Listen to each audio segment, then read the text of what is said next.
Welcome back to new video. मेरा नाम है सत्यम सिंह और लर्न विथ लर्नर के स्टडी प्लेटफॉर्म पे आप सभी का बहुत बहुत स्वागत करता हूँ। यूपी बीएड 2023 का एडमिट कार्ड आ चुका है, तो उम्मीद है कि आप लोग इस समय पढ़ाई की अंतिम दिशा को और ज़्यादा धार दे रहे होंगे और इस समय पे बिल्कुल अपनी स्टडी पे फोकस किए होंगे। तो हम आज क्रिया के इम्पोर्टेंट क्वेश्चन करने वाले हैं, तो हम बिना समय गवाए आते हैं अपने क्वेश्चनों के ऊपर। तो आज का पहला क्वेश्चन है, रचना की दृष्टि से क्रिया के कितने भेद हैं? तो रचना की दृष्टि से क्रिया के दो भेद होते हैं। बढ़ते नेक्स्ट क्वेश्चन पे। वे अभिकारी शब्द जो दो शब्दों या वाक्यों को जोड़ते हैं उन्हें क्या कहते हैं? तो उनको हम बोलते हैं समुच्चय बोधक शब्द। इसका राइट आंसर होगा ऑप्शन नंबर सी। और लास्ट समय पे सिर्फ हम एमसीक्यू कर रहे हैं, एक्सप्लेनेशन पे थोड़ा कम ध्यान देंगे क्योंकि हम जल्दी से जल्दी क्वेश्चन कवर करेंगे। और आप लोग यहाँ पे आप देखिए कितना क्वेश्चन आप लोग सही कर पा रहे हैं। बढ़ते नेक्स्ट क्वेश्चन पे। जब करता एक क्रिया समाप्त कर उसी क्षण दूसरी क्रिया में प्रवृत्त होता है तब क्रिया कहलाती है। तो इसका राइट आंसर होगा ऑप्शन नंबर सी, पूर्वकालीन क्रिया। जब एक क्रिया के बाद जस्ट बाद दूसरी क्रिया होती है तब। अथवा व्याकरणिक दृष्टि से क्या है? चौथा का उत्तर दीजिए, अथवा व्याकरणिक दृष्टि से क्या है? तो इसका राइट आंसर होगा ऑप्शन नंबर डी, अव्यय है। बढ़ते नेक्स्ट क्वेश्चन पे। क्रिया के किस रूप में कर्ता के अनुसार लिंग परिवर्तन नहीं होता? 5 नंबर का आंसर दीजिए आप लोग कि क्रिया के किस रूप में कर्ता के अनुसार लिंग परिवर्तन नहीं होता। तो इसका राइट आंसर होगा ऑप्शन नंबर सी, भूतकालीन क्रिया में। बढ़ते नेक्स्ट क्वेश्चन पे। निम्नलिखित में से कौन अभिकारी होता है? तो ये आप सभी को पता होगा इसका राइट आंसर कि अव्यय जो होता है, अभिकारी होता है, वे किसी परिस्थिति में बदलता नहीं है। बढ़ते नेक्स्ट क्वेश्चन पे। मूल आक्रमक धातुओं के साथ प्रत्यय जोड़कर बनाई गई क्रिया धातुएं क्या कहलाती हैं?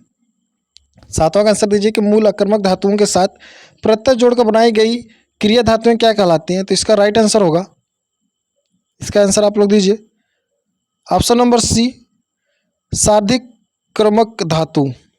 बढ़ते नेक्स्ट क्वेश्चन पे। मुख्य क्रिया के अर्थ को स्पष्ट करने वाली क्रिया क्या कहलाती है? जो मुख्य क्रिया का अर्थ बताए हुए कौन सी क्रिया होती है? तो इसका राइट आंसर होगा ऑप्शन नंबर बी, पेरार्थक क्रिया होती है। अब हम बढ़ते हैं नेक्स्ट क्वेश्चन पे। क्रिया के मूल रूप को क्या कहते हैं? तो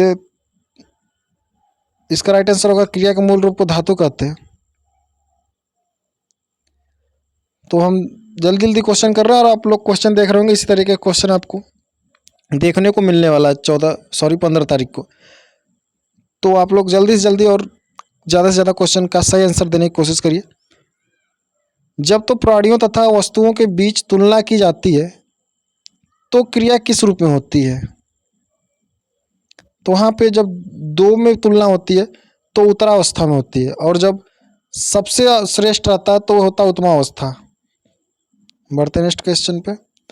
निम्नलिखित में से कौन संयुक्त क्रिया का भेद नहीं है? तो 11 का राइट आंसर होगा ऑप्शन नंबर डी, नाम बोधक संयुक्त क्रिया का भेद नहीं है। बढ़ते नेक्स्ट क्वेश्चन पे। अर्थ के आधार पर संबंधवाचक अव्यय को कितने भाग में विभक्त किया जा सकता है? तो उसे हम 14 भाग में बांट सकते हैं संबंधवाचक अव्यय को। बढ़ते नेक्स्ट क्वेश्चन पे। निम्नलिखित में से कौन सा पद विकृत नहीं होता है? तो आप सभी को पता होगा कि अव्यय जो है वे विकृत नहीं होता है। बढ़ते नेक्स्ट क्वेश्चन पे। समुच्चय बोधक को क्या कहते हैं? 14 का राइट आंसर दीजिए कि समुच्चय बोधक को क्या कहते हैं? तो 14 का राइट आंसर होगा, अभिकारी बोलते हैं।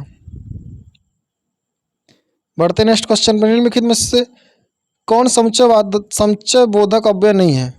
तो आजन्म समुच्चय बोधक अव्यय नहीं है। बढ़ते नेक्स्ट क्वेश्चन पे। 16 नंबर क्वेश्चन पे। जिन अव्ययों का संबंध वाक्य से नहीं वक्ता के हर्ष शोक आदि भावों से होता है उन्हें क्या कहते हैं? तो उनको हम विस्मय बोधक अव्यय कहते हैं। बढ़ते नेक्स्ट क्वेश्चन पे।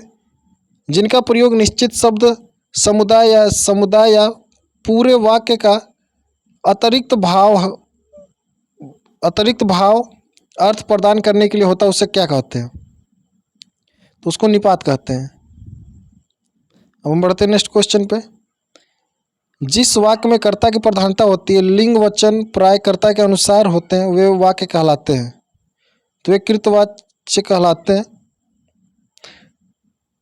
निम्नलिखित में से कौन सा शब्द रीतिवाचक क्रिया विशेषण है? तो कदाचित होगा इसका right answer, option number c. तो हम यहाँ पे जल्दी जल्दी एमसीक्यू कवर कर रहे हैं, और मेरी वीडियो बनाने का मकसद ये होता है कि आप कम समय में ज़्यादा क्वेश्चन देख सकें, ताकि जब आप एग्जाम में बैठें तो आपको ज़्यादातर क्वेश्चन ऐसे लगे जो हम देखे से लगे। क्रिया से संबंधित कितने रूपावली वर्गों का प्रयोग किया जाता है? तो इसका राइट आंसर होगा ऑप्शन नंबर ए, 16 रूपावली वर्गों का प्रयोग किया जाता है। अब हम बढ़ते हैं नेक्स्ट क्वेश्चन पे। रचना की दृष्टि से धातु के भेद होते हैं। तो रचना की दृष्टि से धातु के 3 भेद होते हैं। अब हम बढ़ते हैं नेक्स्ट क्वेश्चन पे। शब्द निर्माण की दृष्टि से धातु के कितने भेद होते हैं? तो शब्द निर्माण की दृष्टि से धातु के 2 भेद होते हैं। बढ़ते नेक्स्ट क्वेश्चन पे। क्रिया शब्द है, तो क्रिया आप सभी को पता है कि क्रिया विकारी शब्द होता है।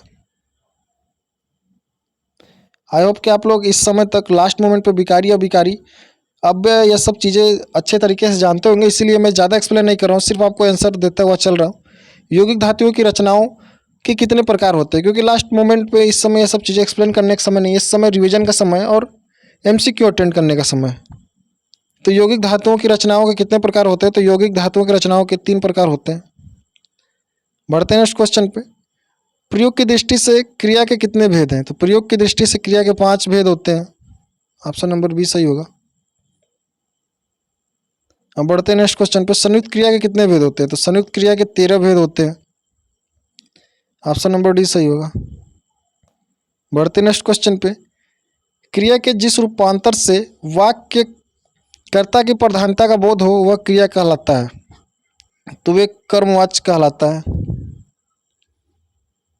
बढ़ते नेक्स्ट क्वेश्चन पे। क्रियाओं के व्यापार की निरंतरता को क्या कहते हैं? तो क्रियाओं के व्यापार की निरंतरता को वर्तमान काल कहते हैं। वर्तमान काल के कितने भेद हैं? तो वर्तमान काल के 5 भेद होते हैं, और आप देख सकते हैं कि इसमें क्रिया शामिल है, अव्यय शामिल है, काल शामिल है, वाच्य शामिल है। तो लगभग सब कुछ इसमें हम कवर कर रहे हैं। हिंदी के जो इम्पोर्टेंट ये सारे चैप्टर हैं। भूतकाल के कितने भेद होते हैं? तो भूतकाल के 6 भेद होते हैं। ये चीज़ें एक क्वेश्चन यहाँ से डायरेक्टली देखने को मिल जाता है काल से। पूर्ण कर्मक के कितने भेद होते हैं? तो पूर्ण कर्मक क्रिया के 2 भेद होते हैं। बढ़ते नेक्स्ट क्वेश्चन पे। अकर्मक के कितने भेद होते हैं? तो अकर्मक के 2 भेद होते हैं। राम लक्ष्मण से पत्र लिखवाता इस वाक्य में क्रिया का कौन सा रूप है? तो यह होगा प्रेरणार्थक क्रिया, क्योंकि उससे प्रेरणा देके उससे लिखवा रहा है। बढ़ते नेक्स्ट क्वेश्चन पे। निम्नलिखित वाक्यों में से अकर्मक क्रिया प्रयुक्त है। शिशु सो रहा है, बालक खेल रहा है, छात्र पढ़ रहा है या छात्र लिख रहा है। तो इसमें आप बताइए कौन सा अकर्मक क्रिया है? तो शिशु सो रहा है, ऑप्शन नंबर ए इसका होगा अकर्मक क्रिया।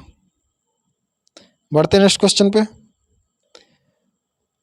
उसके बिना तुम कुछ नहीं हो इस वाक्य में संबंध बोधक शब्द कौन सा है? तो उसके बिना इसका होगा ऑप्शन नंबर बी। बढ़ते नेक्स्ट क्वेश्चन पे। निम्नलिखित वाक्यों में से कौन सा भाववाच्य का उदाहरण है?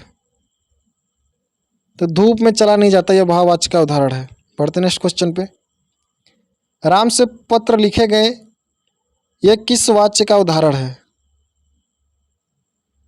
तो यह है संबंध बोधक वाच्य का उदाहरण। बढ़ते नेक्स्ट क्वेश्चन पे। वो पहुंचा ही होगा इस वाक्य में कौन सा काल है? वह पहुंचा ही होगा, तो इसमें होगा आसनभूत, क्योंकि कार्य अभी अभी समाप्त होने का कहीं ना कहीं इसमें हमें इशारा देखने को मिल रहा है। वह थोड़ा बीमार है इस वाक्य में कौन सा क्रिया विशेषण है? पहला परिणामवाचक, दूसरा कालवाचक क्रिया विशेषण, तीसरा स्थानवाचक या चौथा रीतिवाचक। तो यहाँ पे कहीं ना कहीं रीतिवाचक होना चाहिए, सॉरी इसमें परिणामवाचक होगा, ऑप्शन नंबर ए। बढ़ते नेक्स्ट क्वेश्चन पे। निम्नलिखित में से किस क्रिया में भविष्य काल है?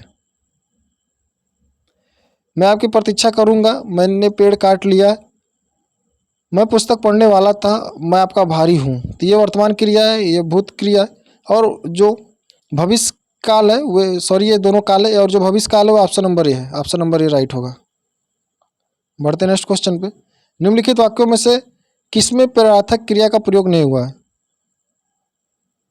तो इसका होगा ऑप्शन नंबर बी, राम नहीं पढ़ता है। बढ़ते नेक्स्ट क्वेश्चन पे। निम्नलिखित में से किस वाक्य में अकर्मक क्रिया है? पानी बरस रहा है, मैं गेहूं पिसवाता हूँ। श्याम निबंध लिखता है, राम मोहन को रुला रहा है। तो इसमें होगा पानी बरस रहा है, option number A right answer. बढ़ते नेक्स्ट क्वेश्चन पे। मैं खाना खा चुका था, इस वाक्य में भूतकाल का कौन सा भेद है? मैं खाना खा चुका था, तो यहाँ पे पूर्ण भूत होगा, क्योंकि काम पूरा हो जाने का बोध यहाँ पे हमें देखने को मिल रहा है। मीरा जोर से हंसी, इस वाक्य में क्रिया का समुचित उदाहरण कौन सा है?